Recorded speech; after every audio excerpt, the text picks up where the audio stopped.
Okay. All right. Very good. Okay. So when we're doing the login, you want to make sure that remember me is checked. So then none of any of the foremen or anybody that's using it from a mobile field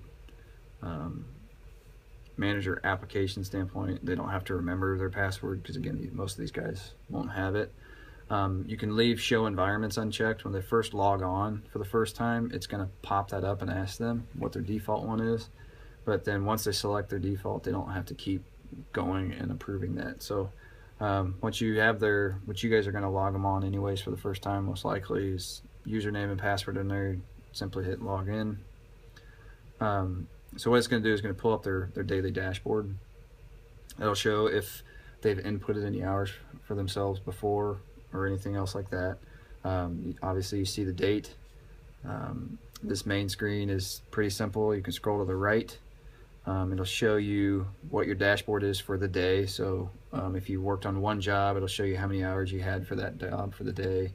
If you worked on multiple jobs, it'll break it down. Scroll to the right again. Once we start using units, it would show any productivity that they had. So how many units they did and how many hours they used per unit, things of that nature. So then in order to get to more information, there's 3 lines at the top left corner.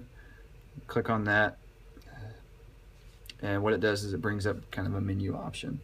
If you're on the iPad, it'll show these constantly over to the left side. Labor time is where you go to input your time.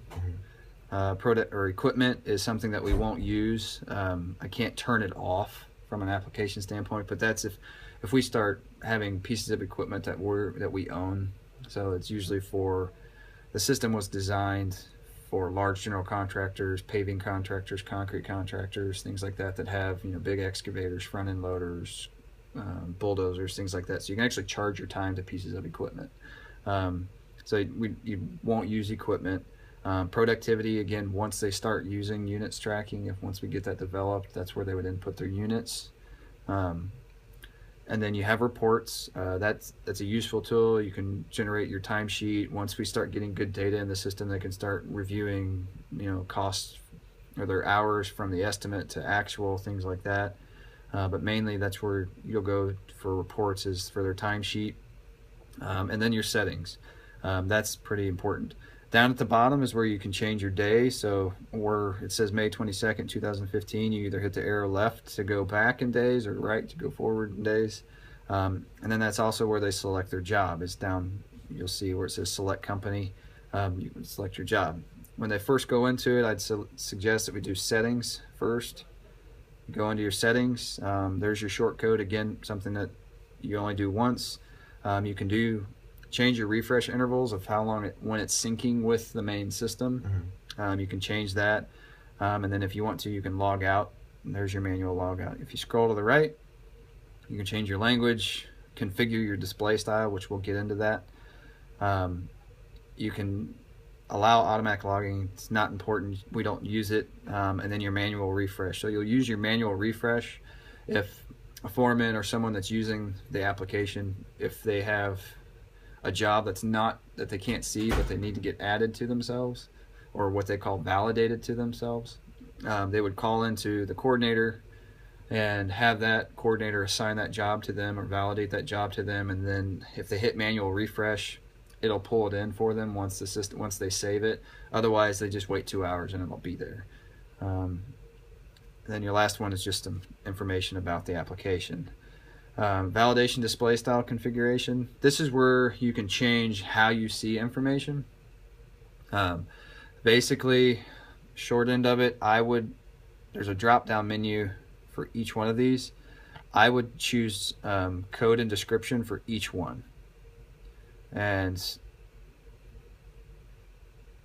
that's what I would do, because then it gives you the code that we have in there, but it also shows the description. So like for jobs, it'll show the job number and the job name, or for phases, it'll show the phase number or the phase name. So code being the number, description being the name or the job, things of that nature. And this is a scrolling menu, so you can scroll down and there's all sorts of different things that you'd want. So I would set those all to code and description. I'm not gonna do, I'll do a few of these really quick.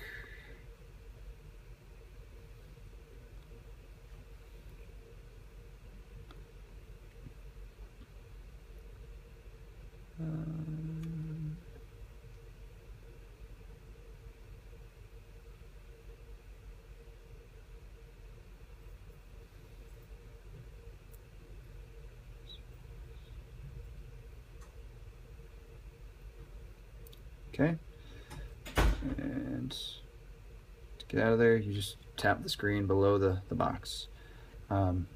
So I'll go back to my main menu, which is again the 3 lines. If I can get my fat finger to work. So we've got our settings. So now I'm a foreman and I want to start recording my time. So what I'll do is I'll choose the day. So we'll just act like today is the first day I'm using it. I select the company. So job costs, you always want to say job cost. You're going to select your company once he's not been set up. So this is a good example of that he's not been validated to a company.